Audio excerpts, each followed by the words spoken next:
જી sir. ગતરોજ એસીબીમાં ફરિયાદ મળેલી કામરેજ પોલીસ સ્ટેશનમાં એક પ્રોહિબિશનનો ગુનો રજીસ્ટર થયેલો, જેમાં એસીબીની ફરિયાદના કામે ફરિયાદીના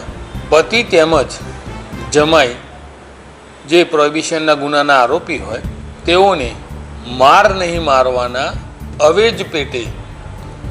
લોકલ ક્રાઇમ બ્રાન્ચ સુરત ગ્રામ્યમાં ફરજ બજાવતા એક લોકરક્ષક હસમુખ ચુડાસમા એ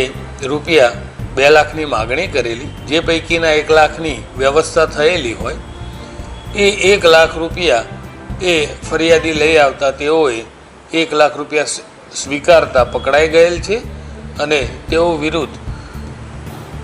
ગુનો રજીસ્ટર કરી અને આગળની કાર્યવાહી હાથ ધરવામાં આવેલી છે. આરોપી છે, આ આરોપી શા માટે પૈસાની માંગણી કરી અને આ ગુનો ક્યાં રજીસ્ટર થયો હતો અને કામરેજ એલસીબીના જે લોકરક્ષક છે એ કયા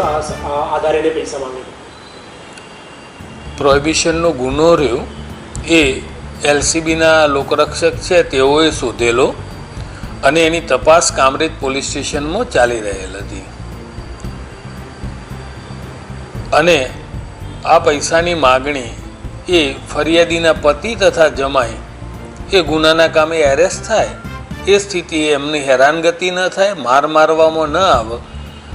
આ આવેજ પેટે એમણે આ પૈસાની માગણી કરેલ, જે સ્વીકારતા પકડાઈ અને કાયદેસર કાર્યવાહી એ જાહેર રોડ ઉપર જ કામરેજ 4 રસ્તા ઉપર જ આવેલા અને ફરિયાદીને પણ ત્યાં પૈસા લઈને બોલાયેલા અને ત્યાં જાહેરમાં જ પૈસાનો સ્વીકાર કરેલો.